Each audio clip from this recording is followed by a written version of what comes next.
Bem, dando início aqui, conforme combinado, 19h11. Primeiramente, gostaria de apresentar um pouco o projeto, né, o Nefrotalk. Na verdade, foi um projeto que a equipe idealizou, exatamente para tentar aumentar essa integração do cirurgião vascular com a equipe multidisciplinar de apoio ao paciente renal crônico dialítico. Em decorrência da pandemia, isso acabou atrapalhando bastante as reuniões e aí também, para a gente não ficar com um hiato muito grande, optamos por seguir esse modelo que se disseminou nesse período da pandemia, que foi retomar o projeto aí com a plataforma online. Gostaria de agradecer a Wave pelo apoio, a Wave Medical, e gostaria de agradecer a presença de todos, espero que seja proveitoso. Só reforçando as orientações, para quem não tinha entrado ainda, a ideia é existem duas plataformas, uma online, um site, estou ao vivo. Esse site não tem como interagir, é só assistindo. Quem optar por entrar pelo Webex pode interagir com perguntas. E a ideia é que eu vou fazer a apresentação completa da primeira aula. Após essa primeira aula, quem quiser fazer alguma pergunta durante a apresentação, pode utilizar o chat para fazer essas perguntas. E ao final da aula será aberto o áudio para quem quiser fazer algum comentário, alguma pergunta ou alguma interação. E eu vou ficar disponível aí para respondê-las, comentar.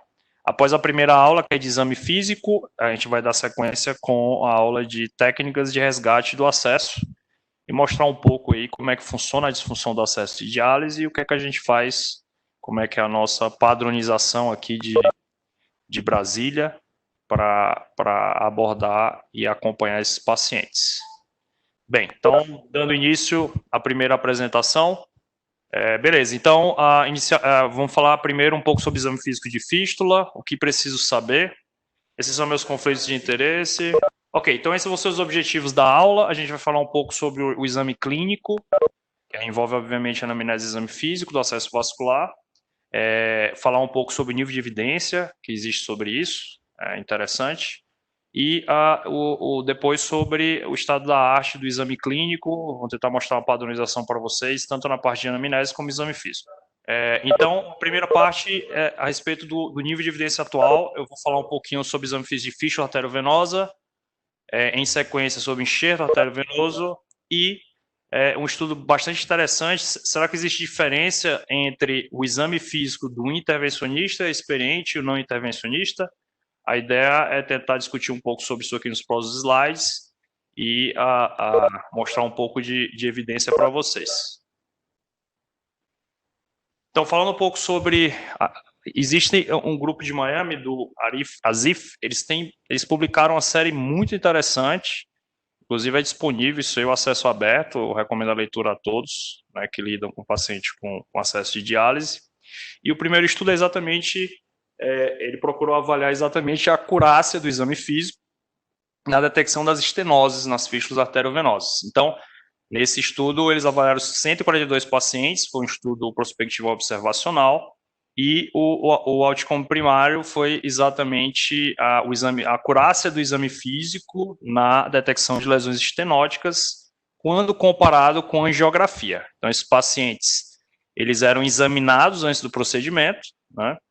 E após o exame, após a intervenção, onde era feita uma flebografia, que é o padrão ouro, era feita uma análise comparativa, exatamente buscando analisar a questão de sensibilidade, especificidade e acurácia. Então, como eram variáveis qualitativas, o teste que foi utilizado foi o teste de Cohen, que é o valor kappa. Só para entenderem como é que funciona isso aqui, ele varia de -1 a 1. A gente vai falar um pouco desse teste nos próximos 3 trabalhos. A gente considera um valor moderado de 0,4 a 6 e acima de 0,6 um valor bom. Então, 0,6 a 8, bom, e 0,8 para cima, muito bom, tá? Então, a gente consegue observar aqui que para o corpo de fístula estenose central, um capa baixo de 0,2, né, que é ruim, mas quando a gente analisa isoladamente outflow e inflow, ou seja, o nível de entrada, eu vou explicar um pouco isso mais na frente, mas o influxo da fístula e o efluxo com valores bastante interessantes, de 0,55 para influxo e para efluxo de 0,78, que seria um valor muito bom. Quando a gente para analisar o valor comparativo do exame físico pré com a angiografia, a gente consegue ver aqui valores de sensibilidade muito bons, né, para inflow e outflow, tá? É um valor de 85% e 92%, respectivamente, de sensibilidade, e especificidade também acima de 70%, mostrando como é interessante a avaliação, o exame físico bem feito para a detecção das estenoses, da disfunção mecânica da fístula. Segunda aula, a gente vai entender um pouquinho por que essa disfunção ocorre, como ela ocorre e como é que a gente consegue intervir. Então, por isso, essa aula é fundamental, porque ao contrário, como a maior parte da cirurgia vascular, você só precisa da sua mão e do estetoscópio. Com isso aí você consegue definir, e a história clínica detalhada, a gente consegue definir basicamente se tem disfunção ou não e onde está localizada essa disfunção. Então, como conclusão desse estudo, ele mostra que o exame físico pode ser uma ferramenta importante, não só no diagnóstico, mas como na localização da estenose. Um outro estudo publicado pelo mesmo grupo, e aí ele procurou analisar agora a detecção da estenose do enxerto com prótese. Como sabemos, eu vou mostrar na outra aula, a principal disfunção mecânica do enxerto com prótese é o nível da anastomose venosa, isso em mais de 90% das vezes. Então, o exame físico ele ajuda bastante e uma história detalhada para a identificação disso aí. Isso é o que ele procurou analisar nesse estudo. Então, foram 43 pacientes, o modelo de estudo também bem parecido, né? Então, a avaliação clínica pré-operatória e a comparação com a angiografia após o procedimento. Então, a gente já observa aqui um capa de 0,52, né, que seria um valor moderado. E aqui, em termos de sensibilidade, uma especificidade de 73%, né, para outflow, uma sensibilidade de 85%, tá? Então, uma sensibilidade muito boa, mas uma especificidade baixa.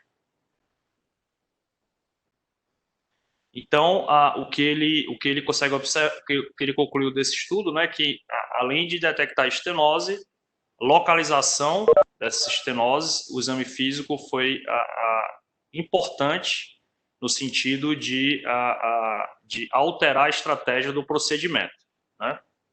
E a acurácia do exame físico da detecção de estenose pelo estudo foi menor do que a reportada no estudo prévio para avaliação da fístula nativa, né?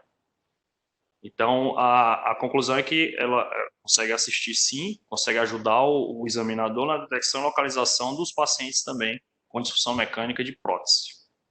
E esse outro estudo, que eu acho que é o mais interessante, como mensagem final, que ele procurou exatamente comparar o especialista, o intervencionista, com o renal fellow, né? Ou seja, com uma pessoa que não tinha experiência nenhuma, mas que foi submetida a um treinamento por um período em torno de 2 a 4 semanas, e aí foram 2 braços, né? Então, o objetivo primário também foi avaliar a acurácia do exame físico entre o fellow, né, o aprendiz, e o especialista, intervencionista. Então, aqui os 2 braços, 45 de um lado, 142 do outro, né? Então ele basicamente aproveitou um grupo do estudo prévio.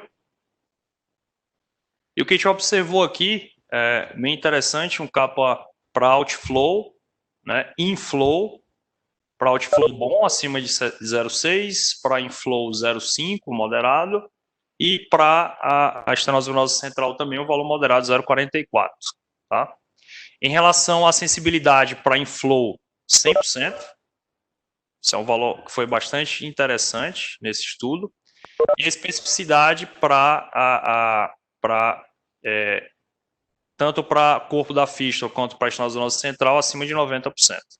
Então, aqui, comparando o intervencionista, né, com a questão do não intervencionista, aqui comparando os dois, ó, o fellow e o intervencionista. Então, a gente observa, veja que interessante. Então, observe que o capa do paciente para estenose venosa central do aprendiz, ele chega a ser até melhor. Ou seja, é claro que, às vezes, por uma situação até dele estar, né, mais engajado ali no exame físico mais minucioso.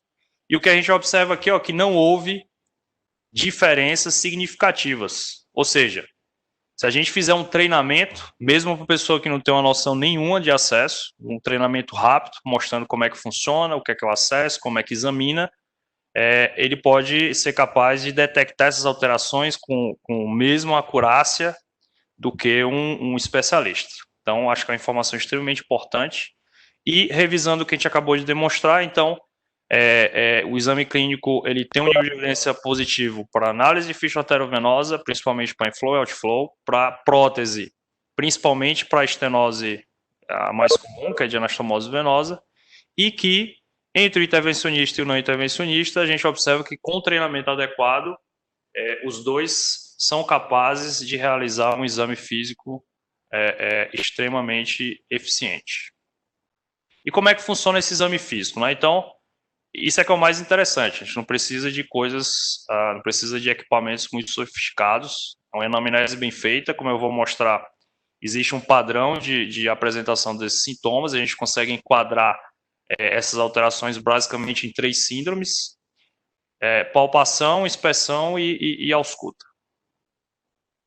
Então, o conceito básico da fístula é importantíssimo, né? Então, a fístula arteriovenosa ela é um circuito fechado que começa no ventrículo. A gente vai ter a artéria nutridora, a anastomose arteriovenosa, a veia a gente costuma dividir na área de canulação e no outflow, que é o segmento de drenagem da fístula. Normalmente, o sistema venoso superficial de drenagem e o sistema venoso profundo, terminando em última instância no átrio direito. Então, o conceito aqui só mostrando um pouquinho como é que evolui, né? Quando a gente confecciona um acesso, existe uma evolução esperada de maturação, que é o termo técnico para isso aí.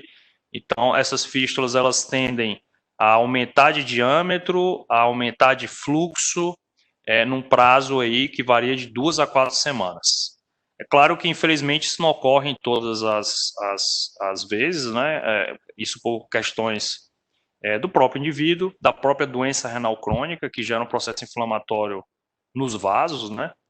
E muitas vezes a gente tem falha desse processo de maturação, e se você acompanha de perto esse acesso, você consegue identificar isso clinicamente e objetivamente também com ultrassom.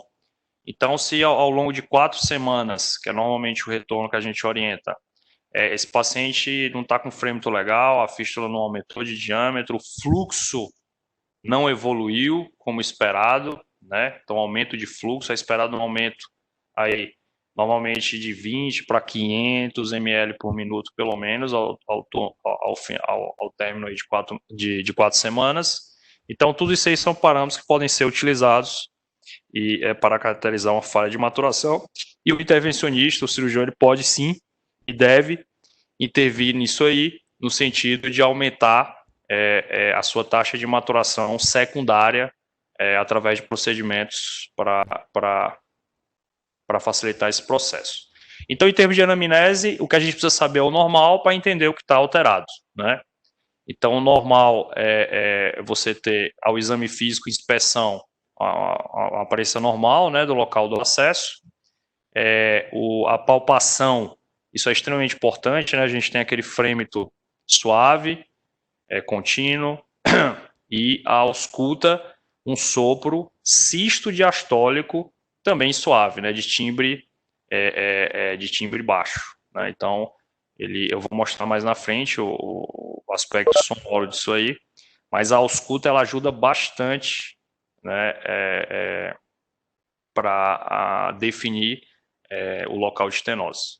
Então, a gente consegue, com isso, a gente consegue, pelo circuito, diferenciar basicamente 3 pontos de estenose e elas se manifestam de maneira muito característica, né? Então, a gente tem a síndrome de influxo, síndrome de efluxo e a síndrome de estenose venosa central, né?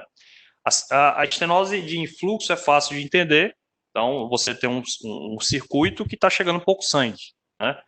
Então, clinicamente, normalmente você tem pressões na diálise baixa, fica colabando, né? A pressão arterial negativa, dificuldade de punção, a veia não fica a veia armada, né? Que a gente costuma dizer. Claro que na prótese não vai fazer muita diferença, mas as questões pressóricas, né? Em relação ao frêmito, geralmente muito difícil de palpar, às vezes você só consegue palpar ali na região perianastomótica, né? E a ausculta, o sopro também descontínuo e bastante reduzido. Então, isso aí é o que caracteriza uma síndrome de influxo. Síndrome de influxo caracteriza o quê? Algumas possibilidades. Ou esse paciente tem uma estenose na artéria, no segmento arterial que nutre aquele acesso, ou na anastomose arteriovenosa, o que não é comum, ou no local mais comum, que na veia, isso aí no caso, obviamente, da fístula nativa, naquele segmento de 2 a 5 centímetros da veia, logo após a anastomose arteriovenosa, que a gente denomina como segmento justa anastomótico. Então, existem algumas fístulas, como eu vou mostrar na próxima aula, que elas caracteristicamente desenvolvem estenose nessa região. Em relação ao outflow, que seria a síndrome de fluxo, então, normalmente é o contrário. Então, o sangue está chegando bem dentro do circuito, mas tem dificuldade de sair, né? Então, normalmente é o oposto. Então, as pressões venosas elevadas, às vezes esse circuito começa a recircular, então você pode ter alterações do KTV. Um achado muito característico é sangramento excessivo após a retirada das agulhas, né? E aí, quando você vai examinar, geralmente esse acesso ele não vai ter frêmito, mas ele vai estar hiperpulsátil, como se fosse um pulso em martelo d'água. E se você auscultar, no caso de uma prótese, a região do outflow, ou uma fístula nativa, a região do outflow, você vai observar geralmente um sopro só sistólico e de timbre bem agudo, né? Então, eu vou mostrar isso aí no áudio mais na frente. E a síndrome hipertensiva venosa central, normalmente é muito fácil caracterizar, né? Então, na inspeção, a gente vai ter o edema importante do membro, circulação colateral ali no ombro, né? Geralmente, é como se fosse um análogo a TVP, né? Então, os pacientes têm ATP, o paciente está com hiperfluxo e não consegue drenar aquele circuito como um todo. Então, a gente caracteriza em 3 síndromes, né? Síndrome de inflow, síndrome de outflow e síndrome hipertensiva venosa central. Em relação à inspeção, o que a gente precisa ver? Ectoscopia, é importantíssimo identificar o tipo de fístula, até para a gente padronizar o que a gente está conversando. Avaliar se aquilo ali na área de canulação, aneurisma, se tem dilatação, ectasia, aneurisma versus pseudoneurisma, eu vou falar um pouquinho sobre a diferença. Sinais de infecção, o edema, a circulação colateral e sinal de isquemia. A gente sabe que todo acesso existe um desvio de 80% do fluxo distal em direção à fístula, exatamente porque é um circuito de baixa resistência, ao contrário da circulação arterial distal ao acesso, que é um circuito de alta resistência. Então, a tendência natural, depois que você conecta e ativa uma fístula, é que a maior parte do fluxo realmente seja direcionado ao processo de diálise. Em algumas situações, seja por fatores de risco, idade, diabetes, enfim, o paciente não consegue compensar isso aí, pode desenvolver sinais de isquemia, o que caracteriza a síndrome do roubo. Então, é fundamental entender o que é isso e saber identificar. Então, na ectoscopia, a gente tem que avaliar o paciente como um todo, isso é extremamente rápido, né? Então, algumas alterações que podem falar a favor de uma dessas síndromes. Então, edema e pletora facial pode ser uma síndrome de cabo superior. Normalmente, para manifestar na face, é uma oclusão troncular, né?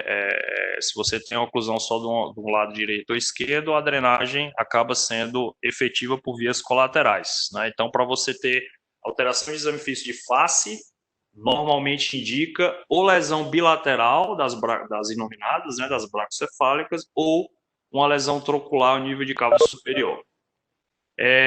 Pescoço, a gente vai avaliar cicatrizes, né, relacionadas com catéteres prévios, turgência jugular, circulação colateral.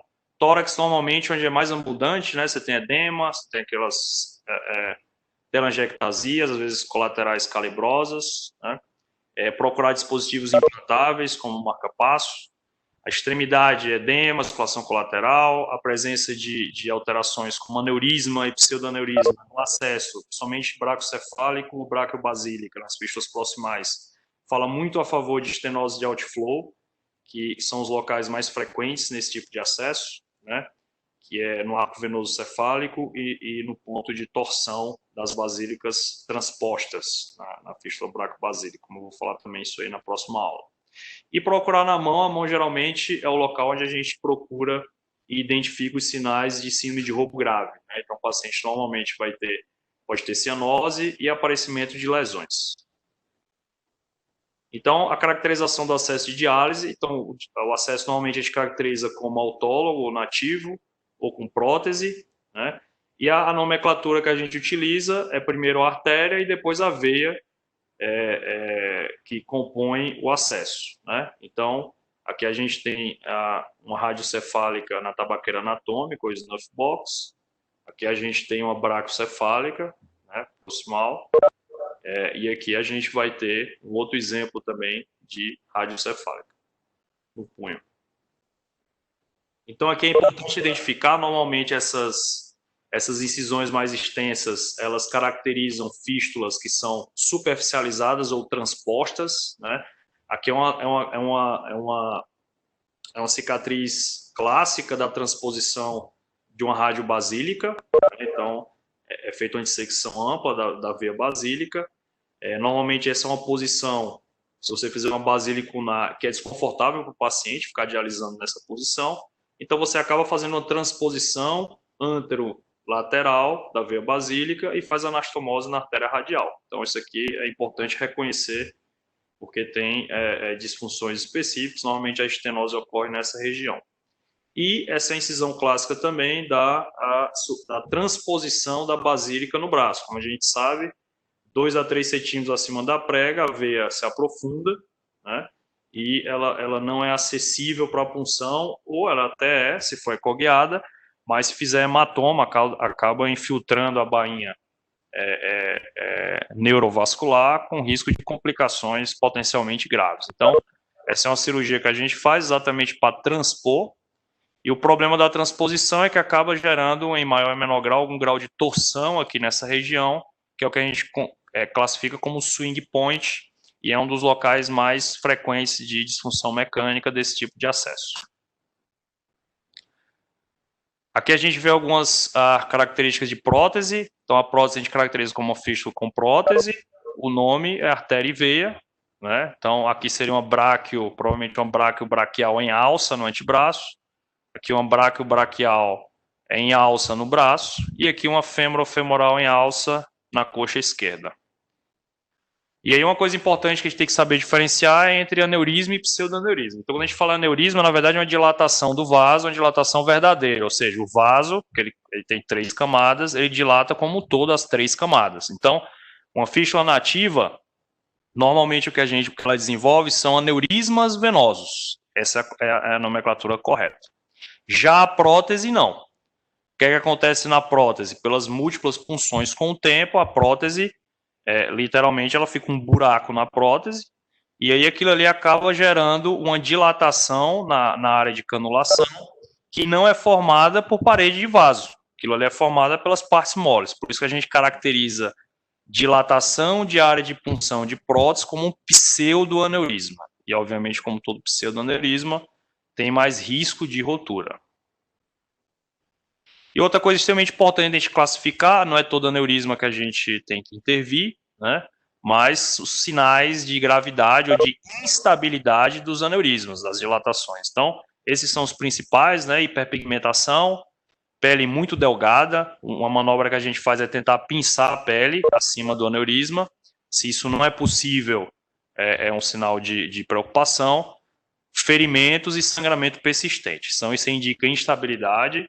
É um paciente que tem que ser orientado quanto medidas que ele tem que tomar em caso de sangramento E mais importante que isso, esse paciente acende a luz vermelha e tem que ser encaminhado para a referência da vascular, avaliar e, em maior ou menor grau de urgência, resolver o problema do paciente, desenvolver uma estratégia de resolução do acesso. Em relação à síndrome obstrutiva central, aqui é uma imagem bem característica, né? Então, o braço geralmente fica demasiado. Quando a gente olha para o ombro e para a região peitoral do paciente, começa a aparecer essas múltiplas colaterais, que é o sistema que ele desenvolve para tentar otimizar a drenagem, né? E no tórax a gente observa essa rica também circulação colateral. E os sinais de isquemia, roubo grave, a gente geralmente procura na mão, né? Então, no território que fica a jusante ali da anastomose arteriovenosa, né? Então, a gente observa aqui um quadro aqui à esquerda de roubo grave, né? A gente considera sinais de gravidade no roubo, alteração motora, o paciente tem dificuldade de fechar a mão, enfim, dor em repouso e aparecimento de lesão. Então, isso aí, principalmente dor em repouso e aparecimento de lesão, são caracterizados como grau 3 e 4, respectivamente. Isso é roubo grave e, em princípio, tem que ser feito algum tipo de procedimento de revascularização associado ao desligamento do acesso. Sempre, preferencialmente, revascularizar, mantendo o acesso, esse acesso ele é funcionante e viável. E, em relação aos sinais de infecção, isso aqui é uma foto muito característica, né? Então, isso aqui a gente tem que ter cuidado, observe ali os pontos ainda da confecção da prótese. Quando a gente coloca a prótese, é muito comum esse processo inflamatório, a gente chama isso aí de dermal flare. Geralmente ele persiste aí por uma semana, 10 dias e tende a reduzir. Isso aí não é processo infeccioso, isso é processo inflamatório e não se deve entrar, em princípio, com antibiótico de cara para isso aí. Você tem que observar essa evolução normal de pós-operatória de prótese. Como é que a gente diferencia isso de infecção? O paciente vai ter, geralmente com infecção, vai ter edema no braço todo, começa a ter febre e, com os dias, isso aí vai piorando, né? Não melhora. Outra coisa relativamente frequente, que às vezes gera dúvidas, no pós-operatório, às vezes o paciente aparece com esse abaulamento. Então, uma complicação que pode ocorrer, a gente coloca o ultrassom, é bem fácil. Normalmente isso não é hematoma, isso é linfocele, tá? Então, isso pode coletar e ali a aspiração do líquido, isso a gente faz na própria clínica, esvazia, faz um curativo um pouquinho mais compressivo e, na maioria das vezes, a evolução disso aí é autolimitada, em torno de 2 a 4 semanas se resolve espontaneamente, né? Então, às vezes, deiscências, algumas complicações podem ocorrer em pacientes usuários de corticoide, lúpicos, diabéticos, né, com descontrole glicêmico. E a infecção propriamente dita é isso aqui, né? Então, que a gente tem uma infecção grave num pseudo de punção de prótese, né? Isso aqui é uma urgência cirúrgica. E aqui uma celulite associada a um buttonhole, isso aí tudo também tratado clinicamente. E o que a gente tenta evitar é exatamente isso, né? Uma infecção com rotura. Isso aqui, se o paciente não é orientado, ele não toma as medidas rapidamente, né? Às vezes não dá tempo nem de chegar ao hospital, né? Então, a prioridade máxima nessa situação é parar o sangramento, né? Aí não importa se a fístula vai trombosar ou não, isso a gente resolve depois. A vida sempre antes do acesso, assim como o membro, né? Vida, acesso e depois membro. Desculpa. Vida, membro e depois acesso. Então, aqui só mostrando alguns exames que a gente faz para identificar essas alterações que eu acabei de falar.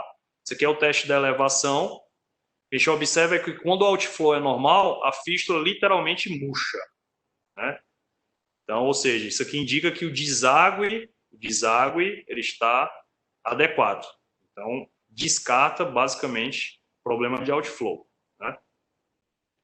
Claro que isso aqui nunca tem, não é preto e branco, não é? Mas, de uma maneira geral, você observa que o exame físico é extremamente simples e a gente consegue ter uma noção muito boa disso aí. Em relação ao frame, como eu expliquei, né? Então, o normal aqui à esquerda é um frame suave, cisto diastólico. Normalmente, quando você tem estenose, ele passa a ser um frêmito só sistólico ou você não sente mais frêmito, apenas pulsatilidade com aspecto tipo martelo d'água, né? Então, esse é um teste que a gente costuma fazer, que é o teste do aumento. Então, se o inflow, isso aqui é um teste para avaliar inflow, o que a gente observa é que se o inflow está normal, quando a gente comprime, a gente vai sentir uma pulsatilidade tipo martelo d'água, né? Então, a gente sente uma pulsatilidade forte. Quando você tem estenose justa anastomótica, praticamente você não sente nenhuma diferença quando você colaba a veia. Então, o exame também é extremamente simples, né? E que a gente consegue identificar isso aí, tá? E aqui é uma outra alteração que é exatamente para a gente avaliar a questão da pulsatilidade, né? Então, normalmente, quando você tem uma estenose, você passa a ter uma pulsatilidade e não observa freno. E aqui na ausculta, só para vocês verem a diferença, como é extremamente diferente, aqui seria uma ausculta normal. Então, é um sopro sístolo-diastólico, muito simples de auscultar. E na estenose, é esse sopro sistólico, que é muito característico. Então, quando você, juntando tudo, inspeção, você já palpou, você suspeita daquela região, quando você coloca o esteto ali em cima, é claro que você tem que auscultar todo o trajeto da fístula, mas quando você vai ali para o local onde tem a maior suspeição da disfunção mecânica, é isso aqui que você vai auscultar e fecha o diagnóstico. Normalmente a gente acaba pedindo Doppler mais por questões no Brasil, né? Questões de convênio, para a gente conseguir ter algum respaldo objetivo para a solicitação do procedimento. De exame físico é isso. Vou abrir aqui um pouquinho para ver se tem alguma pergunta no chat. Não sei se perguntaram. Se alguém quiser discutir alguma coisa. Alguém quiser fazer alguma pergunta, é só abrir o áudio. Uma maneira que vocês podem fazer, pessoal, é apertar a barra.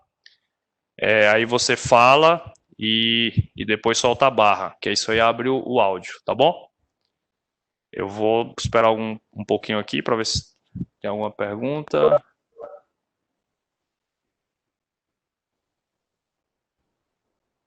Se não tiverem, eu vou dando seguimento na próxima aula e reforçando que a gente pode abrir para discussão ao final da segunda apresentação.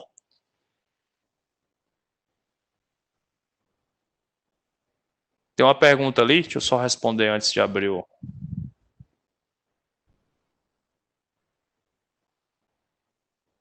Bem, então a pergunta da Paloma em relação... Paloma, se você quiser abrir o áudio aí, o vídeo, fica à vontade, tá?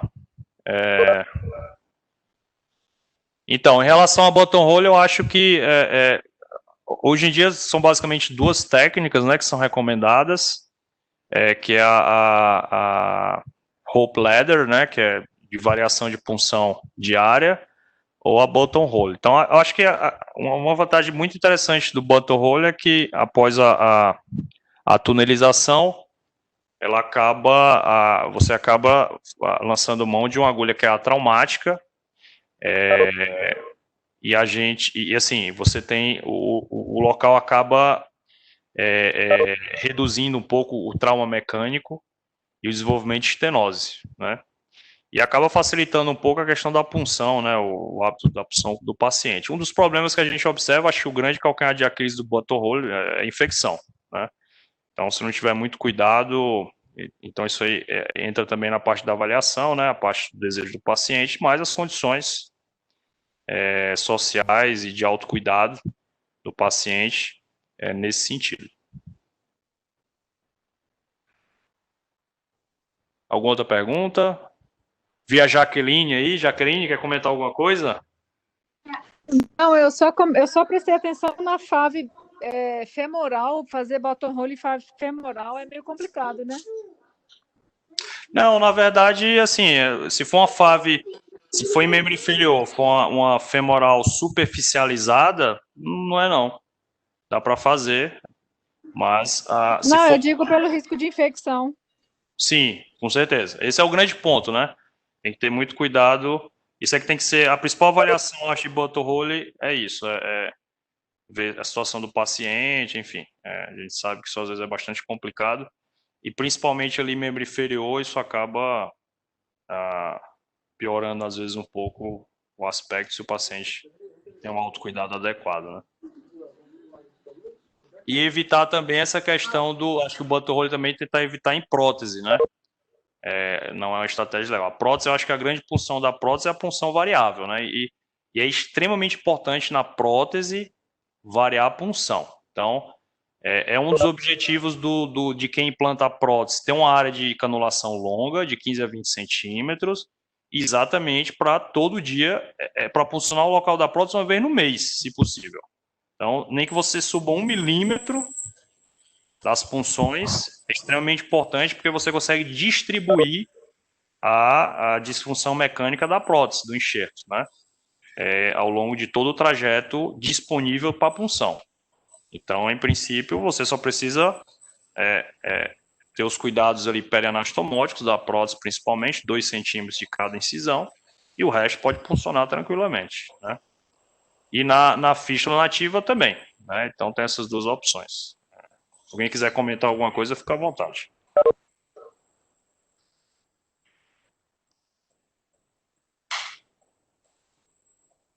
Ok, então eu vou dar seguimento na próxima aula. Reforçando, quem quiser fazer perguntas, por favor, não se acanhe. O objetivo daqui é a gente discutir, não é algo formal. Doutor Compartilhar Thiago, experiências. você o enfermeiro, a trabalhar com seus pacientes com essa punção de bottom, para você, o que você aconselha hoje para os enfermeiros nas clínicas? Na verdade, quem foi que perguntou? Everaldo. Ô, Everaldo, obrigado pela participação, obrigado pela pergunta. Na verdade, assim, eu acho que essa questão da canulação, normalmente eu costumo deixar à vontade aí, tanto o paciente quanto a clínica de diálise, no sentido da escolha do melhor método, né? Até porque também tem a questão da experiência de cada clínica, de cada serviço. Eu realmente não costumo interferir muito nesse processo, a não ser que eu veja, às vezes, aquela situação que não está adequada, né? Tipo, às vezes chega o paciente funcionando sempre no mesmo lugar, sem variação, sem ser buttonhole. Eu acho que essa é uma das poucas situações que normalmente eu ligo para o colega, tento ver o que é que está acontecendo e a gente tenta ajustar essa questão. Ou uma situação que o paciente tenha prótese e esteja com button. Normalmente eu não recomendo button para prótese, exatamente porque tem um risco um pouco maior de infecção. E quando a gente tem infecção de prótese, normalmente é uma infecção bem mais grave, né? Porque existe um risco potencial de aprofundar aquilo ali e você ter que retirar todo o enxerto, né? Diferente das fístulas nativas, que normalmente, como é aquela veia ali autóloga, a gente consegue manusear de uma maneira mais tranquila, às vezes até só com antibiótico. Espero ter respondido a pergunta aí. Porque hoje está tendo muito resistência, né, das clínicas com essa punção de boto, exatamente pelo fato de ter um maior risco de infecção, né? Então essa resistência está muito grande e pela minha experiência, pelo que eu vejo, para o paciente é a melhor punção. Exato, por isso que eu comentei, o paciente realmente, a adesão é muito boa, né? Mas aí também acho que tem esse aspecto, necessita de um treinamento adequado, né? O button, para a confecção do túnel, e às vezes é uma dificuldade, né? Dependendo da realidade de cada serviço. E ao mesmo tempo, também é importante, do lado da equipe da nefrologia, avaliar as condições do paciente, né? Às vezes a gente sabe que tem alguns pacientes que têm essas dificuldades psicossociais, né? De autocuidado, enfim. Então, acho que tudo isso aí tem que ser colocado na balança no sentido de desenvolver a estratégia que tenha um melhor risco-benefício. Para finalizar minha pergunta, doutor, o senhor aconselha a gente, quem, né, inicia essa punção de bottom, ser na punção de anterógrado ou retrógrado? Quer dizer, mesmo sentido ou sentido contrário? Na verdade, assim, isso aí tem algumas coisas também publicadas. De uma maneira geral, intuitiva no button normalmente faz o sentido é igual, né? Direção e sentido igual, normalmente para cima. De uma maneira geral, assim, até do ponto de vista intuitivo, o racional da punção sempre é você direcionar a agulha arterial em direção à anastomose na nativa, né? Ou na anastomose arterial na prótese. E a agulha de retorno, ao contrário, exatamente para você evitar um pouco esse risco de recirculação, né? Mas, mesmo no mesmo sentido, se o fluxo da prótese está alto e você respeita uma distância mínima ali de 2, 3 centímetros, normalmente não tem recirculação e não tem problemas, né? Só às vezes começa a ter problema quando a prótese já tem um grau de disfunção. Então, se ela tem uma estenose de saída, começa a ficar o sangue ali recirculando, ou se você tem problema de inflow, como a pressão está baixa, acaba tendo uma recirculação pelo arterial, né? Então, isso aí é muito dinâmico, né? Muito dinâmico, e por isso que é importante quem está vendo o paciente todo dia, e aí, basicamente, a equipe multidisciplinar, o nefrologista lá na clínica, tem que saber reconhecer todos esses sinais e sintomas, né? E é importante ter essa linha muito próxima de comunicação também com o cirurgião, para que a gente possa tratar e reverter essas coisas no tempo hábil, porque além disso aí influenciar na questão do acesso do paciente, né, que é a vida dele, de trombose e tudo mais, isso aí acaba também impactando em termos de qualidade de vida, né, para o paciente. Oi, doutor. Gostaria de fazer uma pergunta. Obrigado, Legal. Gostaria de fazer uma pergunta também, tirar uma dúvida. Aqui é quem fala? É o Rogério. Ah, Rogério. Isso. Tudo bem, Rogério? Tudo bem. Boa noite. Primeiro, eu gostaria de parabenizar o senhor pela live, muito boa, muito esclarecedora para nós que estamos na linha de frente aqui dos pacientes renais. E a questão da prótese, você falou da tunelização das próteses. Tem muitos pacientes que desenvolvem, assim que coloca a prótese, desenvolvem ali uma colateral, ou até mesmo ali na ligação da prótese, ali da veia com a artéria ali, um canal onde a gente começa a funcionar fora da prótese, né? Que é o mais indicado, assim, para desenvolveu ali, começou a funcionar, tunelizou. Então, eu não estou tunelizando na prótese em si, estou tunelizando ali fora do PTFE, no caso. Mesmo assim, você acha que é contraindicado ou ali é mais tranquilo nesse caso? Obrigado pela pergunta, Rogério. Excelente pergunta. Parabenizar aí a equipe de enfermagem que está presente. Isso é importantíssimo. É o que eu costumo dizer que uma das grandes dificuldades do manejo do renal crônico é que é uma abordagem multidisciplinar. Então, não adianta ter o cirurgião ali colocando o dispositivo mais moderno, se ele chega lá na clínica e ninguém sabe funcionar, ninguém sabe examinar, o nefrologista não sabe o que é, não adianta de nada. Então, todas as áreas que acompanham esse paciente têm que evoluir e crescer juntas, senão não é uma gestão, não é uma abordagem que eu considero adequada. Então, agradecer a presença e todos aí. Então, essa pergunta é excelente, Rogério. Normalmente isso aí pode acontecer, principalmente quando a gente faz prótese em antebraço. É comum, como você tem o hiperfluxo, desenvolver as veias do braço, né? E aí, nesse caso que você colocou, eu acho perfeitamente viável, né? Se tem uma veia nativa que desenvolveu, você pode utilizá-la sim para punção, normalmente para retorno, né? Seria o ideal. E eu acho que a técnica de button aí é totalmente factível, já que é uma veia nativa, né? Eu não vejo grandes problemas. Uhum. Ok. Então, legal. Vou dar seguimento aqui na próxima aula, e aí eu abro de novo para discussão, reforçando que quem tiver alguma pergunta, algum comentário, pode ir colocando no chat, que aí ao término da apresentação eu consigo ver as perguntas, e aí a gente vai comentando. E lembrando que a ideia aqui é a gente discutir um pouco, né, compartilhar um pouco as experiências, perguntas, enfim, para tornar aqui a sessão mais interativa e produtiva. Essa segunda aula eu vou explicar um pouquinho. Então, a ideia foi ser bem didático e racional, né? Primeiro a gente entende como é que examina e identifica, E agora a gente vai entender um pouco como é que isso ocorre, né? Essa disfunção, os conflitos de interesse. Então, os objetivos dessa aula, basicamente, eu vou falar um pouquinho da doença renal crônica no Brasil, o papel do cirurgião vascular no acesso de diálise e as estratégias que a gente utiliza, pelo menos a nossa equipe, né? O que é que a gente utiliza, claro que ser baseado nas melhores práticas do mundo, em relação à manutenção e resgate do acesso de diálise. Então, isso aqui é um trabalho publicado esse ano, uma reavaliação do censo brasileiro, né, da Sociedade Brasileira de Nefrologia, do período de 2013 a 2018. Interessante que a gente consegue observar realmente quase quadruplicou, né, o número estimado de pacientes em hemodiálise crônica. Quando a gente observa a incidência anual, também praticamente duplicou, né, de 2009 para 2018, um aumento de 54%, né, de 2013 para 2018.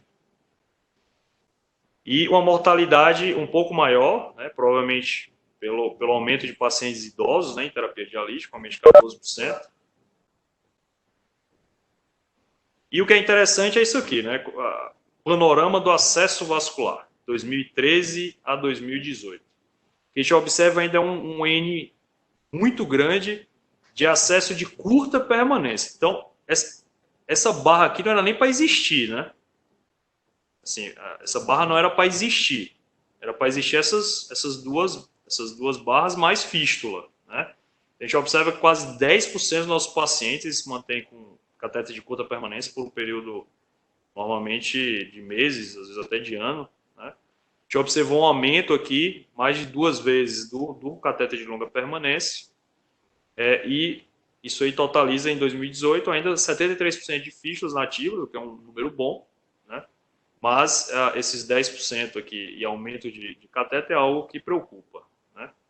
A gente observa dados da Associação Brasileira de Clínica de Diálise e Transplante, dados de 2012 a 2014, isso vem se mantendo aí no decorrer dos anos, é que o número de casos novos vem aumentando mais ou menos nessa faixa, e existe uma desproporção entre a quantidade de casos novos, quantidade de saídas, né? Então, um balanço aí positivo de quase 9 mil vagas, e que normalmente esses pacientes eles não conseguem ter disponibilidade do tratamento, né? Então, o aumento aqui de vagas de terapia dialítica de 2.140 vagas ano, e uma demanda no Brasil, aí, principalmente SUS, né, como a gente sabe, de quase 9 mil vagas. Então, é uma situação que demanda realmente atenção e um trabalho dedicado para isso. Então, onde é que entra o cirurgião de acesso, né? Então, no Brasil, isso basicamente é feito pelo cirurgião vascular, e a grande missão do cirurgião de acesso é proporcionar o melhor acesso disponível para o paciente, no menor prazo possível. Além disso, promover medidas de vigilância, manutenção e, sempre que necessário, o resgate desse acesso. É claro que, para isso, precisa muito compromisso e uma série de outras qualidades para conseguir entregar de maneira adequada essa prestação e essa gestão do acesso, né? Então, algo extremamente interessante e que foi publicado e chancelado nessa última publicação do KDOC de 2019 é colocar o cirurgião de acesso como um planejador de acesso, né? Então, a gente observa aqui nesse statement, no Guideline 1, End Stage Kidney Disease Life Plan, ou seja, o paciente, quando ele inicia a terapia dialítica, você tem que fazer um planejamento de acesso. Então, esse conceito ele é fundamental, né? Esse paciente não é uma corrida de 100 metros. Esse paciente tem que ser maratona, super maratona. Então, o especialista ele é fundamental na avaliação desse paciente. Então, são 7 coisas que a gente tem que avaliar e fazer um planejamento de acesso, claro que de acordo aí com as características do paciente, as opções de tratamento que ele tem, transplante ou não transplante, e a expectativa de vida esperada dentro da terapia dialítica. Então, o cirurgião de acesso aí como um life planner. Importantíssimo esse conceito. E aí, aqui fica o que eu denomino do circuito da vida, né? Então aqui está basicamente tudo onde o cirurgião atua.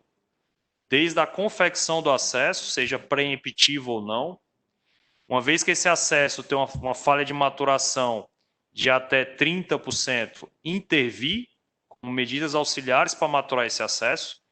Isso tem uma taxa de sucesso na maturação na nossa equipe acima de 80%. Desses acessos que não maturam, a gente conseguir maturar. Uma vez que esse acesso matura, iniciar um acompanhamento clínico desse paciente, exatamente para identificar essas lesões antes que venha ocluir o enxerto. E aí entra o princípio da manutenção, com a perviedade primária assistida, ou seja, esse enxerto ainda não entupiu, não ocluiu, não trombosou, e você identifica essas lesões que começam a ter repercussão clínica na diálise, e você trata, ou na situação final, quando o enxerto trombosa, você resgatá-lo e trazê-lo de volta para a funcionalidade, claro, tudo isso respeitando as características do planejamento de acesso que foi feito para esse paciente. Então veja a importância desse paciente ter esse consultor técnico de acesso ao longo de toda a vida útil de diálise dele. Exatamente para esse planejamento ser o mais eficaz possível. Então, a gente tem a confecção e a manutenção. O objetivo da aula é falar de resgate e manutenção, mas mostrando que tudo faz parte do mesmo circuito, do mesmo ciclo, né? E eles se complementam. Então, falando um pouquinho de manutenção e o resgate, então, o conceito é importantíssimo a gente entender, né? Então, a fístula, ela é uma doença que a gente cria, né? Então, a situação de uma fístula arteriovenosa no nosso organismo não é normal. Normal, obviamente, a gente tem o aparelho, a gente tem o segmento arterial, capilar e venoso. Então, quando você faz esse curto-circuito arteriovenoso, isso é uma situação anormal. Se a pessoa nasce com isso, é uma doença. Então, por conseguinte, isso aí, a fístula arteriovenosa é uma doença que a gente cria no paciente para possibilitar o tratamento da doença renal crônica. E o acesso vascular acaba sendo o calcanhar de Aquiles do doente renal crônico, né? Essa aqui é uma frase da doutora Vânia Cabral de Fortaleza, trabalha mais de 30 anos com acesso, e eu acho sensacional essa frase dela, que ela coloca que o doente renal crônico vive o tempo dos seus acessos, reforçando a importância do life planning, do acesso do doente renal crônico. O paciente ele não pode ser acompanhado e gerido por equipes que não têm experiência em manejo de acesso, senão é um desastre. Então, uma doença, aqui a gente observa tudo que pode dar errado no fístula, né? Então, insuficiência cardíaca, hipertensão pulmonar, pode dar hipertensão venosa no membro, degeneração aneurismática, síndrome hipertensiva venosa, isquemia, infecção, ou seja, como toda doença, ela tem uma manifestação característica, é isso que a gente vai entender aqui. Então, é importante esse conceito da fístula arteriovenosa como uma doença. E a gente entender a doença acesso vascular, né, em termos de apresentação clínica, em termos de apresentação, desenvolvimento de sinais, por isso a importância do exame clínico bem feito, e aqui a gente vai entender por que isso ocorre e como a gente faz para tentar reverter essa disfunção. Então, é tudo uma questão de tempo.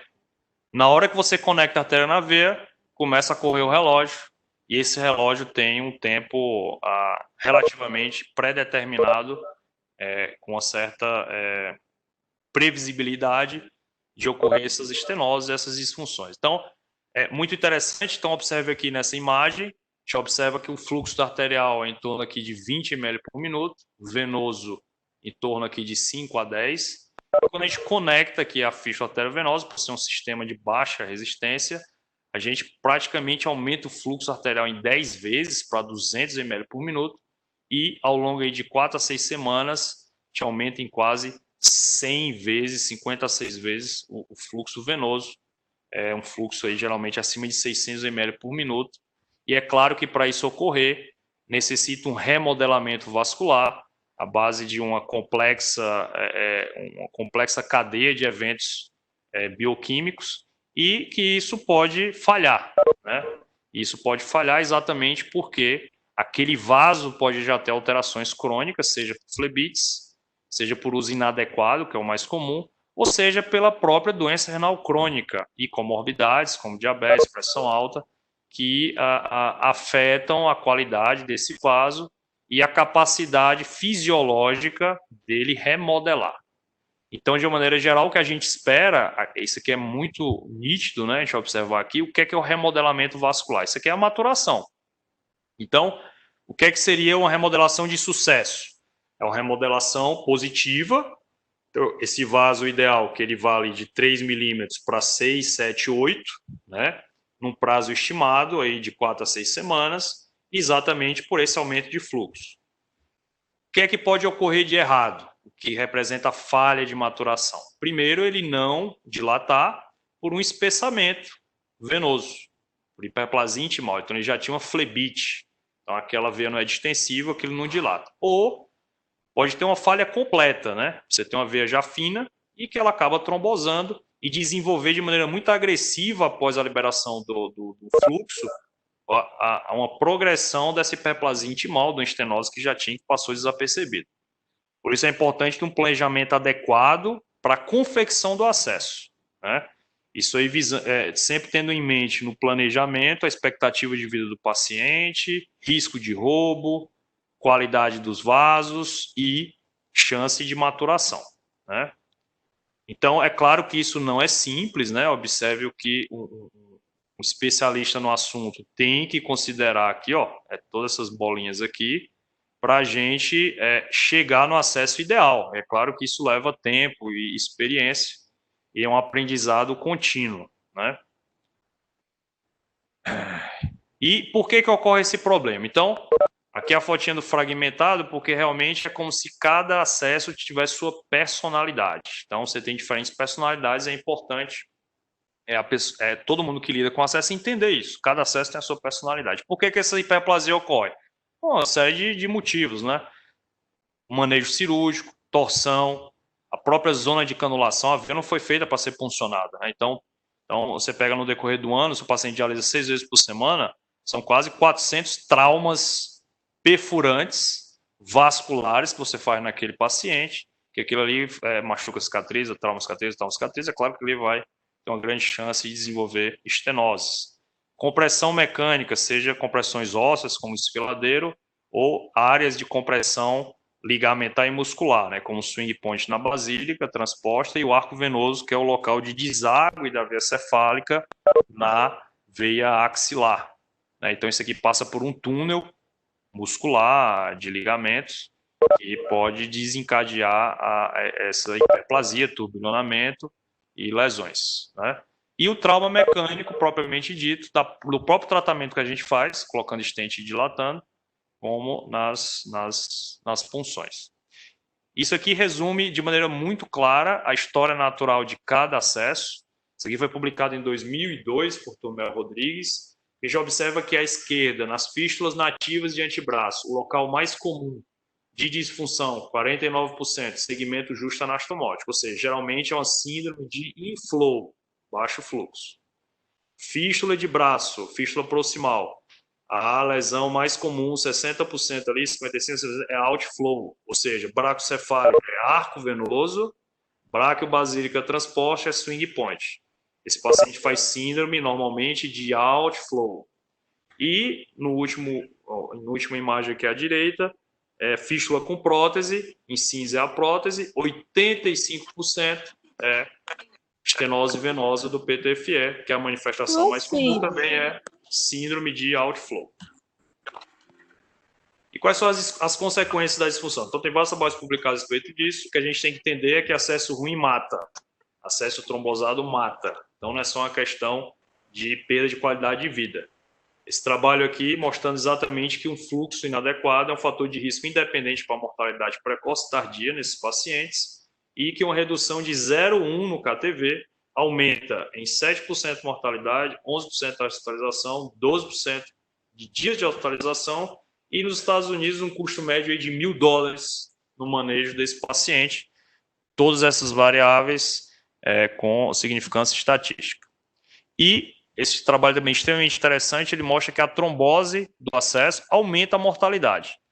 Tanto numa fase precoce, nos primeiros 90 dias, aumento de quase 3 vezes, um risco relativo de quase 3, e como numa fase tardia, aumentando quase 50% o risco de mortalidade desses pacientes.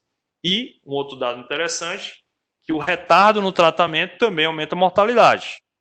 Então, provavelmente existe um estudo no New England mostrando isso aí. Existe uma série de alterações, obviamente, metabólicas desse paciente, muitos não toleram muitos dias sem diálise, e é claro que isso aí também acaba impactando no sucesso do resgate do acesso. O que a gente observa aqui é que um aumento aí, após 7 dias no resgate, a gente tem um aumento do risco de 34% para 81% também, estatisticamente significativo. E uma coisa muito importante é isso aqui, né, para quem faz a intervenção, é que, na verdade, a trombose é só a consequência, é a ponta do iceberg. A causa sempre é alguma disfunção mecânica, né? Não vou dizer sempre, vou ter um comentário errado que eu acabei de fazer, mas 5 a 10% pode ser hipotensão, mas é muito raro uma fístula totalmente normal, sem nenhuma disfunção, mesmo com hipotensão trombosar. Então, normalmente ela já tem uma lesão ali subclínica e que acaba contribuindo aí para essa trombose. Esse trabalho mostrando exatamente que a perviedade, como vocês observam aqui, a perviedade no braço que foi feito só a trombectomia, ou seja, o intervencionista entrou lá, tirou os trombos e fechou. Perviedade em 1 mês, 30%. Perviedade em 4 meses, 10%, ou seja, horrível.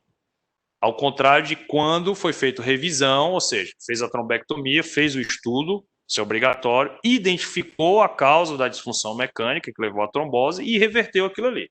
Então, observe que a perviedade aumenta significativamente, né, num período aí de 6 meses. Então, esse conceito é fundamental, tá? Então, a trombose é o evento final comum. Uma vez feita a trombectomia e descartado que foi por uma causa de hipotensão, tem que ser feito o estudo do circuito completo e fornecido ali, realizado o tratamento final ideal para cada situação. Então, só sistematizando, isso aqui também é importante, aquilo tudo que eu expliquei do circuito, né? A gente tem, isso aqui é a anatomia do acesso, importantíssimo, para todo mundo estar falando a mesma linguagem. Isso aqui provavelmente deve sair em breve, na publicação, um capítulo que a gente escreveu. Para a FAV inativa, a gente tem um inflow. O inflow envolve artéria, anastomose e, que é o influxo, e segmento justo-anastomótico, que é os primeiros 3 a 5 centímetros da veia.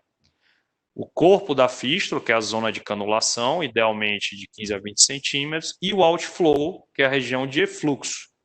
Então, todo o sistema venoso ali superficial de drenagem, a gente considera que é o outflow. Na prótese, o que diferencia é que nós temos 2 estenoses e um material inerte no meio dos vasos. Então, a gente vai ter o inflow, é a artéria e a anastomose arterial. O outflow é a veia de drenagem, seja ela superficial ou profunda, e a anastomose venosa, respeitando os mesmos segmentos, influxo, corpo e efluxo. A gente já falou do exame físico em detalhes, né? Então, na verdade, a gente vai categorizar isso aqui em 3 síndromes, de acordo com a personalidade, como a gente viu, de cada acesso, né? Então, o que a gente observa é que nas fístulas distais, radiocefálica, PUM, snuffbox, a causa mais comum é uma síndrome de inflow por estenose justa anastomótica, como eu mostrei no Turmel Rodrigues. Nas fístulas proximais, bracocefálicas ou bracobasílica superficializada, estenose de outflow, normalmente arco venoso cefálico ou swing point. E no PTFE, também outflow, na estenose, geralmente a estenose, em 90% dos casos, ele se manifesta ao nível da anastomose venosa do PTFE. E aqui é o que a gente tem hoje, literalmente, de recursos disponíveis para tratar. A gente observa que é uma grande variedade de recursos, de tecnologia, um avanço absurdo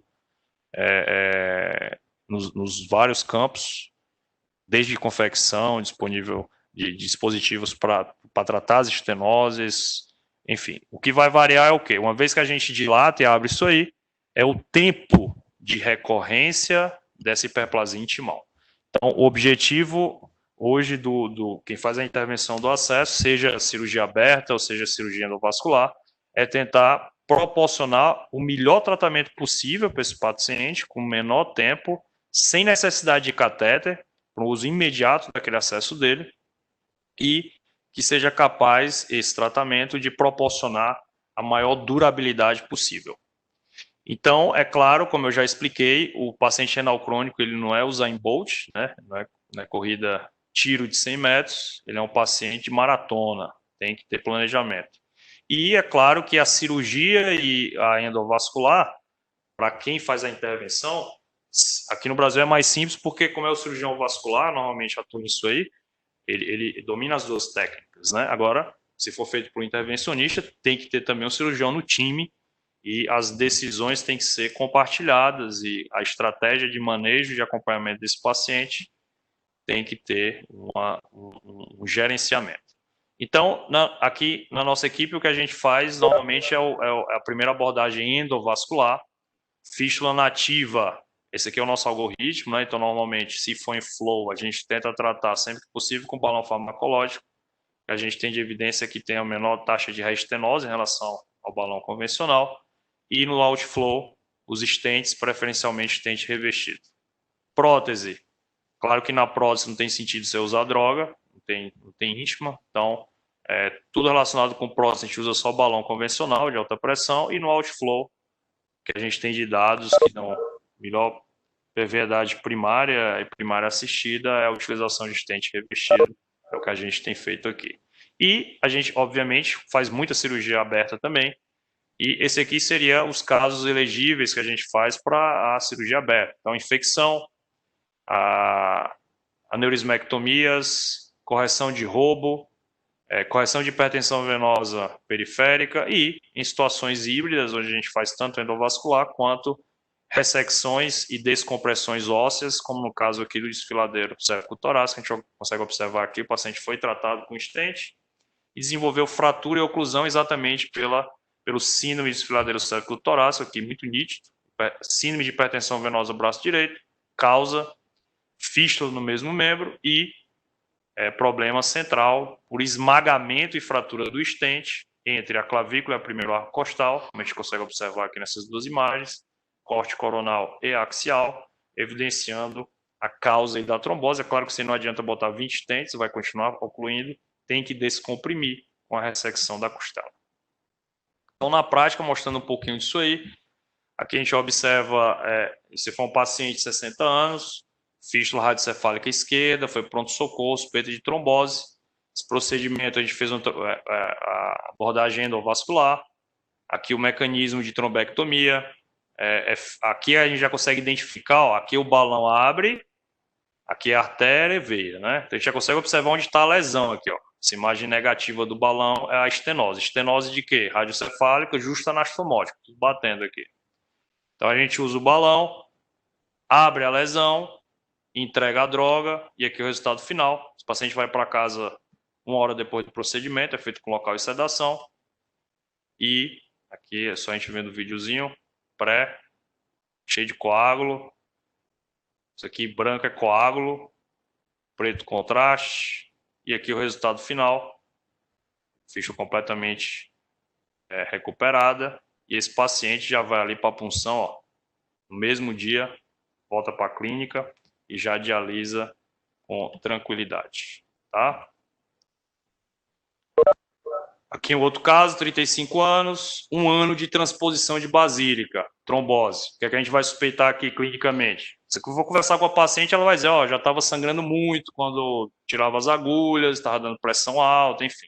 Pode perguntar e que ela vai confirmar. Então, aqui os clips da esclerização da basílica.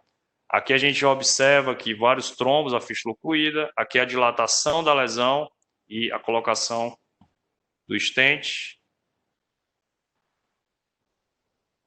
Mostrando aqui 40 atm, então essas lesões normalmente são rígidas. E aqui o resultado final, acesso totalmente recuperado, liberado para a punção. Aqui um outro caso, um paciente, também um quadro bem típico, só para vocês verem como a clínica ela é soberana. 25 anos, 3 anos de fístula bracocefálica.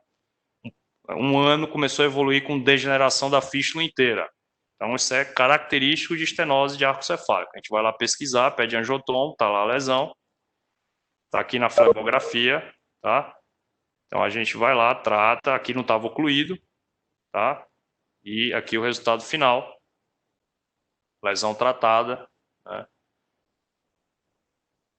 E aqui um outro quadro também bem típico, 1 ano, PTFE, sangramento excessivo após a retirada das agulhas. Então aqui o PTFE ele vai da artéria braquial, uma alça, aqui é a anastomose venosa, a gente consegue observar que a veia de deságua está toda estenosada, ó. Que a gente tratando com um stent também. E aqui o resultado final. Isso aqui libera para a punção também de imediato, ou seja, de catéter. E aqui mostrando um pouco a utilidade também da cirurgia, né? Então, como eu sempre falo, as duas técnicas elas não são excludentes, muito pelo contrário, são complementares. É importante, se quem lida com isso domina as duas técnicas, é perfeito, porque você não vai direcionar a técnica, né, ao paciente. Muito pelo contrário, você vai pegar o caso ou o paciente e utilizar a técnica mais adequada para aquela situação, né? Então, aqui uma infecção. Aqui a maioria, eu acho que a maioria de serviços iriam desconectar esse acesso. Aqui a gente tem um protocolo para infecções localizadas, a gente tenta manter esse acesso, utilização de um enxerto. Se alguém utiliza uma prótese biológica, né? É um xenoenxerto, e aí é feita a ressecção, a gente retuneliza essa prótese biológica por outra via e consegue manter o acesso desse paciente. Aqui é a aneurismectomia, né? Estão mostrando que o paciente tinha 3 aneurismas. Aqui também é importante salientar a estratégia. A gente vê que é uma cirurgia grande, tem que reconstruir a artéria, a veia, mas essa aqui foi a primeira utilização da prótese de punção rápida, tecnologia que a gente tem disponível já no Brasil. O que é essa prótese? É uma prótese que foi feita especificamente para diálise, não foi adaptação de enxerto periférico. Então, ela é uma prótese trilaminada, de baixa porosidade, você já consegue utilizar ela com 24 horas. Então, esse paciente foi o que foi feito. Então, cirurgia grande, acesso mantido, recuperado, ó, e liberado para a punção por 24 a 48 horas. E aqui outra situação, o paciente com fístula funcionante, edema no antebraço, por quê? Porque ela desenvolveu oclusão aqui da drenagem e a gente fez um enxerto, uma derivação, e aqui o resultado final. Observem aqui o detalhe, né, a aliança dela, né, a aliança, não podia usar. Estou super feliz por ter voltado a usar a aliança, reduzir os problemas conjugais. E aqui o último caso, só para mostrar a complementaridade das duas técnicas, que é aquilo que eu mostrei no início. Paciente com síndrome hipertensiva por desfiladeiro e esmagamento e fratura do stent. A gente coloca um stent revestido, primeiro passo, já na sequência imediata, leva esse paciente para o centro cirúrgico, faz a ressecção da costela. O paciente está em acompanhamento, aqui o vídeo mostrando a completa descompressão. Ixi, ficou de cabeça para baixo. Peço desculpa. Mas aqui a gente consegue ver o stent totalmente livre agora, ó, sem a costela. Em comparação à outra imagem que tinha a costela aqui, né? E de conclusão, a gente observa que essas situações vão ser cada vez mais frequentes, né? Tanto a prevalência como a incidência estão numa curva ascendente no Brasil. A multidisciplinaridade ela é fundamental no manejo desse paciente e o cirurgião de acesso ele acaba tendo um papel central na gestão, planejamento e execução do programa de acesso, no life planning de acesso desse paciente. A fístula é realmente o mais seguro e tem que ser a primeira opção na maior parte dos pacientes, claro, não sempre, mas ela, infelizmente, ela está relacionada com uma grande falha de maturação nos pacientes mal selecionados e ela acaba evoluindo com disfunções mecânicas de maneira praticamente invariável, que mais cedo ou mais tarde vão precisar de revisões e de acompanhamento. E esses procedimentos, eu acredito que tendam a ter um crescimento exponencial nos próximos anos, como já existe, como já é uma realidade na Ásia, na Europa e nos Estados Unidos. Gostaria de deixar aqui mais uma vez o convite para o simpósio que a gente organiza. Eu junto com outros 2 colegas, equipe cardiovascular associados, com o Leonardo do Rio, o Márcio do Rio, agora o Leonardo Curtizo também de Salvador. A ideia é que esse ano seria sediado em Salvador, por motivo da pandemia foi postergado para 2021, Então, esse ano, em princípio, a gente não vai ter. Deixar o convite a todos, a visita a Salvador aí no ano que vem, provavelmente no primeiro quadrimestre, e o convite para a sessão, né? Então, esse ano a gente acho que foi um dos projetos pioneiros de começar online com esse projeto da sessão clínica do SAVE. Então, uma sessão muito interessante, entram colegas basicamente do Brasil todo, e é uma sessão de casos clínicos, onde a gente mostra essas situações, mostra essas soluções e temos a oportunidade de compartilhar experiências com diferentes realidades de todos os locais do Brasil e com diferentes realidades, não só de disponibilidade de material, mas de experiência, às vezes, que ainda em evolução dos grupos. Então, e ao mesmo tempo, alguns locais a gente tem colegas com experiência monstruosa aí de décadas de atuação nessa área. Então, acho que para quem tem interesse, eu acho extremamente válida. É uma reunião quinzenal nas quintas-feiras. Normalmente eu distribuo isso aí nos grupos. Então, para quem tiver interesse, vai ser um prazer. Acho que é isso. Então, vou abrir aqui um pouco para as perguntas, para comentários. Aí já vi que tem algumas perguntas aqui. A da Zilda. Boa noite. Na prótese, qual o melhor posicionamento das agulhas? Então, na prótese, assim, eu acho que o recomendável é rope ladder, né? Sempre alterando. Eu tenho até umas fotos que às vezes eu encaminho para as clínicas, que a prótese bonita, que fica aquela cicatriz da Apsona, fica parecendo um colar, né? Colar de pérolas, fica vários pontinhos. Eu tive a oportunidade de tirar essa foto num evento que eu fui até com o Léo nos Estados Unidos. A paciente que se puncionava uma prótese na coxa, ela fazia diálise domiciliar, ela mesmo que se puncionava, e acho que foi uma das imagens mais, assim, interessantes que eu já vi. Então, a prótese realmente com vários pontinhos, um trajeto inteiro de punção, e mostrando, acho que a técnica mais correta que eu já vi alguém puncionar a prótese foi essa paciente, nesse evento que eu fui. Então, de uma maneira racional, a ideia seria, você tem que identificar onde estão as anastomoses, né? E a arterial e a venosa, a agulha sempre direcionada para o local da anastomose.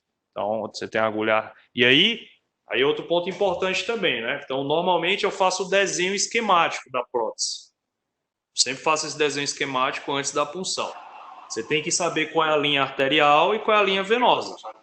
Então, a ideia é que a agulha seja apontada para a anastomose, mas, obviamente, a agulha arterial tem que estar próxima da anastomose arterial e a agulha venosa na agulha de retorno, senão não vai ter essa recirculação.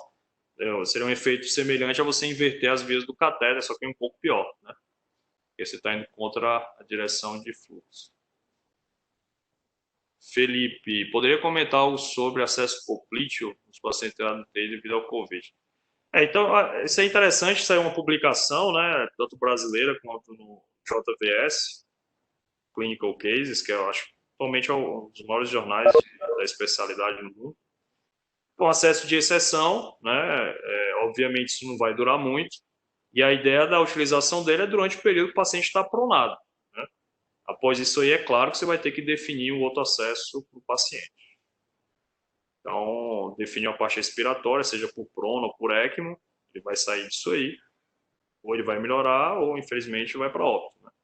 Os que melhoram e vão sair dessa situação, sair do prona ou sair para uma ECMO, o paciente precisa ficar pronado, né? O paciente vai ficar em supino. Então, você já pode trocar e otimizar essa questão do acesso. Sem falar que você pode usar também, às vezes, o próprio circuito de ECMO para fazer a terapia renal substitutiva, né?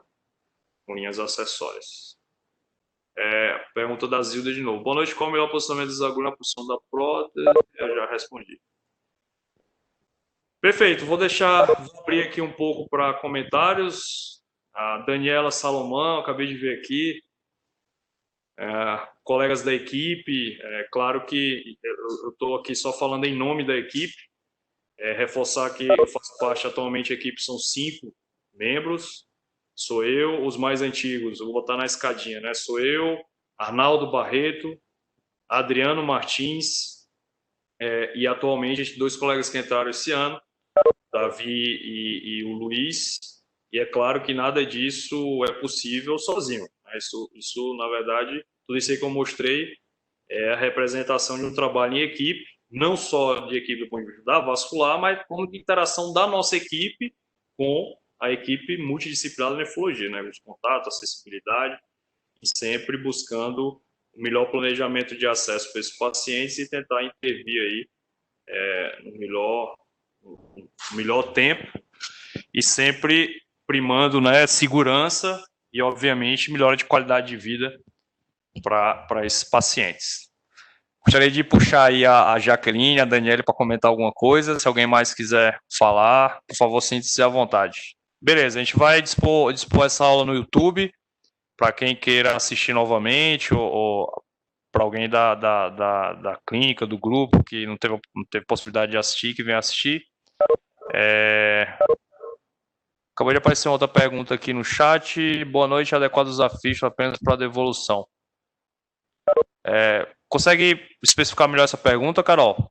Pode abrir o áudio e perguntar. No caso, seria puxar do catéter e devolver na fístula, é isso? Exatamente. Puxada. Aliás, puxada.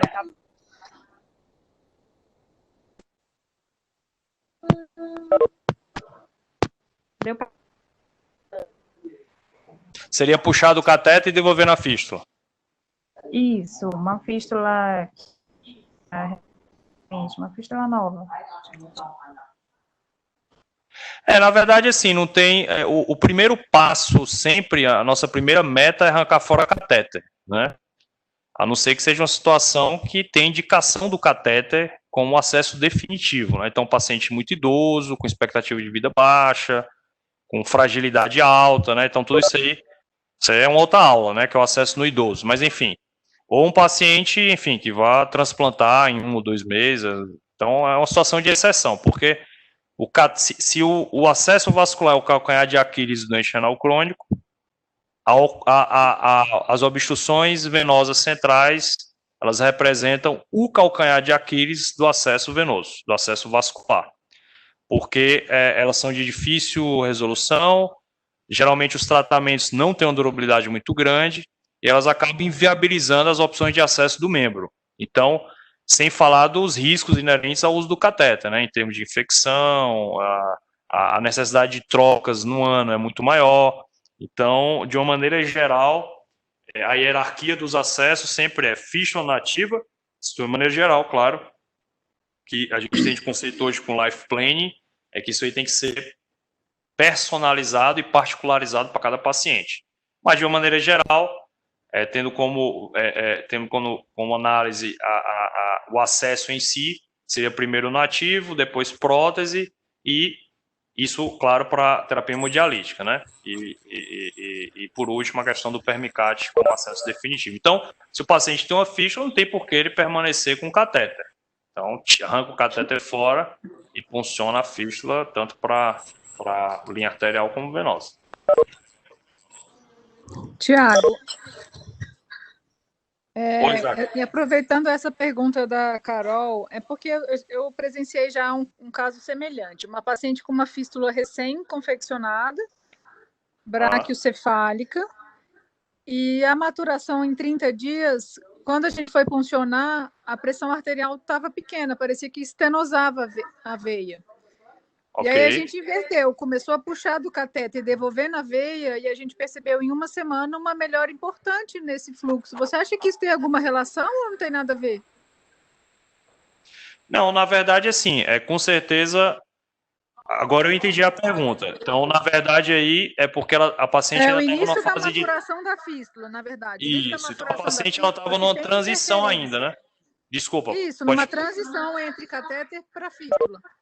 Não, você perfeito. Acho que é uma maturação forçada fazer a venosa no catéter e fazer a arterial no catéter e a venosa na fístula? Não, assim, sendo bem objetivo, eu acho que pode realmente. É claro que o hiperfluxo ele ajuda a desenvolver o trajeto venoso, isso aí com certeza, né? Mas, pelo que você está falando, se estava colabando a linha arterial, realmente ou não tinha desenvolvido o suficiente ainda, às vezes pode acontecer, Isso, foi ou isso que tinha algum aconteceu. grau Não de era estenose justa, né? Não era de estenose influxo. justa, não. Ou então, realmente, a fístula ainda não tinha maturado o suficiente, né? Isso. E aí, assim, isso aí é uma estratégia, por isso que a gente nunca tira o permicate de cara, né? Com exceção de prótese, que é mais tranquilo. Mas geralmente, após a maturação, que às vezes pode variar, às vezes até de 4, 6, 8 semanas, dependendo da fístula, dependendo do paciente, né? Então, o catéter ele fica aí como um porto seguro, tanto para a clínica quanto para o paciente. E eu acho que essas estratégias, com certeza, são válidas nesse processo de adaptação, de conhecimento do acesso, de conhecimento da punção, e eu acho que é uma estratégia extremamente válida, não vejo nenhum problema nisso aí. Eu peço até desculpa a Carol, eu tinha entendido como se você já fosse numa fase mais para frente, entendeu? Mas com certeza a meta aí é chegar nas duas punções, né? Então, se não chega nas duas punções, tem algum problema no acesso. Tem que ser avaliado. Isso aí é a mensagem final, né? Com certeza. Perfeito. Doutor Tiago Everaldo, novamente, aproveitando a questão da colega aí, então você aconselha isso? Se um paciente que está maturando a fístula chega aos 30 dias, ele tem um arterial boa de funcionar, mas não tem continuidade na venosa, é difícil de pegar. O senhor aconselha isso? Funcionar arterial e devolver pelo catéter? É isso que eu entendi? Não, veja bem, Everaldo, É o inverso, não vamos generalizar, né? Então, assim, isso não é um protocolo correto. Normalmente, não é. Então, normalmente, assim, só recobrando aqui a sistematização da equipe, sempre, quando eu acho que isso é até praxe com todos os pacientes. Então, sempre o paciente, a gente faz a prótese, normalmente a gente libera a punção de prótese. Se não for prótese de punção rápida, em geral, 14 dias. Então, esse paciente volta com a gente com 7 dias e volta no 14º, já para tirar ponto, fazer o desenho da prótese. Eu não tenho como projetar a imagem aqui, mas com certeza os colegas nefrologistas e enfermeiros já devem ter recebido minhas fotos. Então, sempre faço uma fotinha com uma linha vermelha, que é a linha arterial, e uma linha azul, e com a seta. A seta é exatamente a direção da agulha, a direção ideal. Então, é o mapa da punção. Então, esse paciente, quando é liberado com prótese, ele vai ser liberado para puncionar, né? O paciente com fístula nativa, que eu libero para punção, é a mesma coisa. Esse paciente vai chegar para mim. Como é que é o planejamento pós-operatório desse paciente? Fez a fístula, esse paciente volta normalmente com 10 a 14 dias para eu tirar os pontos, ele vai voltar de novo com 6 semanas, né? Entre 4 e 6 semanas para avaliar se melhorou. A gente passa o Doppler, ver se melhorou o fluxo, o diâmetro, o frêmito. Se tiver tudo bem, eu libero para punção, né? Com a fístula desenhada também. E não é para ficar puncionando catéter e fístula, é para puncionar as duas funções na fístula, do jeito que está lá desenhado. Isso aí que está sendo colocado seria uma situação, talvez, primeiro, que às vezes o paciente não está com um acompanhamento pós-operatório bem regular. Às vezes o paciente não vem, some, né? Às vezes o colega que fez só a fístula e liberou o paciente, eu não sei. Mas seria uma situação onde você está ali com a fístula e você não está conseguindo, a clínica não está conseguindo fazer duas punções efetivas, basicamente, né? Então, o primeiro ponto, a depender do prazo, 4 semanas ainda é cedo. Eu acho que eu recomendaria primeiro esperar umas 6 semanas. Então, seria o primeiro passo. Se está difícil, tem que avaliar. Então, tem que ter um exame clínico adequado, ver se o fluxo está adequado para 4 semanas. E se não tiver, ter uma avaliação bem mais rigorosa, aí de 4 para 6 semanas, para ver se isso vai melhorar. Porque se não melhorar, aí entra dentro daquela situação da maturação assistida, né? Então, aí tem que ter um vínculo muito próximo. Agora, nesse período, se já foi liberado por propunção, enfim, e está tendo alguma dificuldade, pode ser feita essa transição. É uma estratégia, não é a ideal, né? Então, deixar bem claro, para não generalizar isso como um conceito, que toda vida que for pegar a ficha que está em fase de maturar, ficar funcionando, até porque quando o fluxo está baixo, o ideal é evitar. Não vejo muito sentido o paciente com catéter você ficar forçando uma punção da ficha que ainda está maturando, até porque você vai acabar causando estenose, hematoma e ocluindo a fístula, perdendo o acesso, né? Ok? Espero que tenha sido... Outra coisa também aqui é o Rogério, enfermeiro. Então, doutor, eu entendi aí a ressalva dos colegas a respeito do uso do catéter e também da fístula, e que já aconteceu também, eu acho que todos os profissionais, eu estava com a fístula 40 dias de maturação, desenvolvimento 100%, muito boa, calibrosa, tudo. Fiz uma punção com sucesso, primeiro dia, segundo dia, e ele ainda estava com o catéter até então, um permicate já de longa duração, e que tinha bom fluxo e tal, mas ainda a gente mantém até X dias para retirar, né, depois do desenvolvimento da fístula. Então, o paciente ali no momento do lanche dele, durante a diálise, ele dobrou o membro, que estava ali perto da fossa cubital ali, a arterial. Então, a arterial transfixou e deu um grande aneurisma, infiltrou, ficou muito, muito grande. Então, o que eu fiz? Como a venosa estava boa, estava se desenvolvendo bem, tal, eu fui para o arterial puxar pelo catéter e continuei devolvendo pela fístula. Então, nós fizemos isso, como ele faz diária, nós fizemos isso 3 dias, ele fazendo compressa, toda a orientação de cuidado. Com 3 dias, voltamos a funcionar, desenvolveu bem, não teve mais infiltração, e foi bem. Até então, até formou túnel com o passar do tempo. Hoje em dia tá bem a fístula dele, mais de 2 anos já de uso. Então, assim, eu entendi esse uso deles, do pessoal questionou a respeito do catéter e da fístula. Então, existe também essa possibilidade na questão do acidente ali durante a diálise mesmo. O paciente mexeu o membro, transfixou, infiltrou, tudo mais. E a gente tem aquela opção ali do catéter para não ter de furar mais, de funcionar mais ali aquela área já com hematoma, tudo. A gente faz essa jogada também. Não, acho perfeita a colocação, Rogério. Acho que você colocou aí mais uma situação onde pode ajudar. E sempre lembrar que, às vezes, o circuito é longo, né? Uhum. É interessante que as pessoas, às vezes, acham que a fístula é só ali no interstiçal do braço. A cefálica vai até a clavícula, né? Então, às vezes, aquela região infiltrou, claro, numa situação do paciente não ter mais catéter, para evitar. Então, às vezes, se estiver disponível um ultrassom na clínica, o colega da nefrologia dá uma olhada, marca outros pontos de punção, mesmo que mais em cima aqui, é plenamente factível e evitaria, às vezes, o encaminhamento desse paciente para o hospital, enfim, para passar catéter. O racional é sempre tentar resolver da maneira menos invasiva possível, né? Então, acho que isso aí faz parte das diretrizes aí de gerenciamento de acesso e a conversa e trocar ideias com o cirurgião que acompanha o caso também é extremamente importante, né?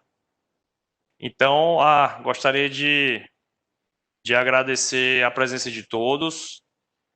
Acho que eu não canso de falar, acho que aquela frase que eu coloquei até que eu distribuí no WhatsApp, que juntos somos mais fortes, aí representa o que eu penso sobre o papel de cada um que lida, da equipe multidisciplinar, que lida com os pacientes, é um grande desafio, né? São diferentes dificuldades, mas todos nós fazemos parte de um elo, né, de uma corrente, e se um dos membros fraqueja, a corrente quebra. Então, é importante todos estarem sintonizados, claro, nas diferentes realidades, e estar compartilhando isso aí. Então, reforçar a importância desses eventos, da participação de todos, do compartilhamento de experiências, de problemas. Reforçar que eu acho que meu celular todo mundo tem meu celular, paciente, então realmente eu gosto de saber dos problemas na fonte da maneira mais rápida possível. A melhor maneira de resolver o problema, primeiro ponto é evitar, né? E se realmente ele surgir, a gente lança mão do que tem de experiência e de tecnologia para dar a solução.